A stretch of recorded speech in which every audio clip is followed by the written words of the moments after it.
Are you part of Drag U? I am part of Drag U. What do you feel about that? What can you say, Ash, actually? Well, when I got the call to be on Drag U, I was like, because they asked you. They asked, do you want to do this? And I didn't even care what it was. I'm like, fuck yeah. And so they told me, and I'm like, okay. So what it is it is a university where biological women who may have been spending the last 5 to 20 years in, a shithole, come and get made over. So here they do. They come to the university.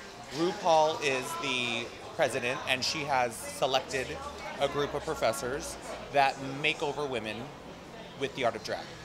So we're taking drag and we're giving it to women, because so many women, I hear it a lot. I hear a lot of other girls get it, women who are like, you're so beautiful, you're so amazing, I wish you could teach me a thing or two. So here we get to give that to them. So not only are we doing hair, makeup, body, jewelry, boobs, hips, shoes, but we're also teaching them look inside. Because for us, when you go out on stage, it's not just walking out there, it's exuding something and giving something, and whatever your character is or the number you're doing or the look you're doing, you have to sell it and you have to let the audience feel it. And so, I've done contests where I've won by standing there. I've done Sinead O'Connor. And I walk out with just, shave my head, and I'm wearing like a turtleneck and it looks like I'm crying, and I stand there and I win, and everyone gets upset because, I didn't dance and do cartwheels, but you shouldn't have to do that. And, This is the real winner of RuPaul's Drag Race Season 2, the true superstar of America, honey. I love you. I love you. Goodbye. What would I say? To me, drag is selling it. Drag is about going out there and selling it. So no matter what you're doing, what you're giving them, it needs to be able to be accepted, respected, and looked at as an art. And that's my take on it. And I love that Drag Race was a platform and an outlet for me to show my mom, my dad, my grandmother, people who don't quite understand it, that this is what I do as an art. So I like to compare myself to someone like Picasso, Da Vinci, Michelangelo, anyone who paints or sculpts or does something and puts it in a museum. I put mine in the nightclub. I put mine, You're a living art form. Thank you. Yes. A walking piece of art. And that's why I don't dance, because I don't like sweating. And then all this shit comes off. Can we say shit? You just did. Okay. I know I told RuPaul's Drag Race, you guys are going to have to spend a lot of money on editing, because I have a horrible potty mouth. And they said, you know what, go for it. So I just let them, and that's the thing is my mom, I know when, especially around my mother, my grandmother, I do not curse. I do not say one horrible word. And my mom called me after the first episode, and she goes, I cannot believe your mouth. And I'm like, why? And she goes, I cannot believe, how many times you were bleeped. And I said, well, okay, I'm just going to let you know. It gets worse. Because my mom's, she's a church woman, and she goes to church all the time. She grew up not on the streets, but in a little bit of a rough spot. And,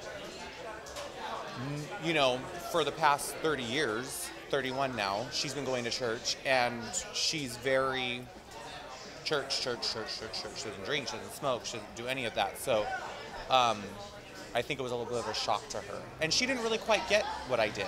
And I've explained it to her, but watching this, she called me every Tuesday. I can't believe so-and-so's still there. I can't believe that this person went home, or I love this, or I like that, or oh my gosh, I can't, show me how to contour my nose, or show me how to do this. And it's just, I like that it has made a fan of my parents. That's what we've noticed on our blogs, on our site, is that Middle America that was not used to it is embracing it. Yeah. Totally. When I was at the Long Beach Pride just the other weekend, Morgan was there, and there were kids on the side with their moms coming over and getting autographs. It was amazing to me. There was a sense of pride that was happening when I was watching that. And do you feel a lot of that as well? The biggest thing to me that made me realize, okay, this is more respected.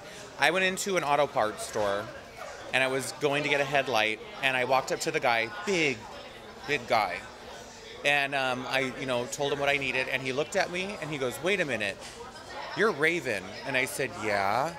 oh my gosh, let me go get my phone. So he comes back, he's like, my wife and I watch you every Monday. And I get a lot of men who tell me, my wife made me watch the show, I'm such a huge fan. Or, you know, you rock. And then I get little 7-year-old girls who are like, I love you, you're my favorite. And I love that. I love that it's being more accepted, and that people are looking at it as, it's not just, you know, oh, some guy that wants to dress up like a chick. No, it's being looked at as an art. And it's entertainment. 100% entertainment, actually. I've never had a better time watching TV than the past 2 seasons. Do you know that our finale was the highest rated episode on Logo? I believe it. I believe it. I was watching it. Yeah. That's phenomenal. And then the reunion shows, oh, can't get enough. Can't get enough. I love the Untucked. Yeah, that's when you guys really I go. like that it just kind of gets raw and down and dirty. Now, is there going to be a little of that in the U as well? No? No. A little bit more straightforward. This one, we're a little softer. Okay. Here we look like sinners, there we look like saints. Okay. All right. All right. To put it quite bluntly.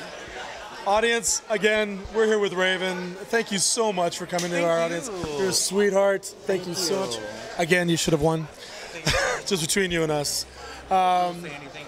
No, and I get that a lot. I get that a lot, and I get people who are like, you were robbed, and I felt bad because Tyra and I were in the airport, and we were on one of those moving walkways.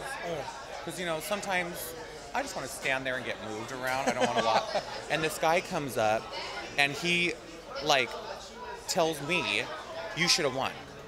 And Tyra's standing right here. And I looked at Tyra. He goes, Tyra Sanchez, right?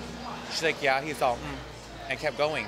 So it's kind of like, thank you, but that's kind of fucked up. Yeah. You know, I think she did a good job. I think that she, you know, I of course I wanted to win, but I'm completely fine. I went from being in the bottom 2 twice to being in the top 2. So I'm happy with the outcome. Now I am. Therapy has helped. And I'm starting a group called Reality Rejects. It's going to be me, Nina Flowers, Adam Lambert, and Santino Rice, Merle Ginsburg. We're all going to get together and start a new support group for people, runners up. Reality runners up. That's what. And I think you should be on TV because we'll watch it. Yeah, that's for sure. It'll be a good one. It'll be almost like Celebrity Rehab, where we're just all drunk and fucked Fabulous at the same time. Yeah. Hi, y'all. This is Raven from RuPaul's Drag Race, and you're watching Real Gay TV. Get into it.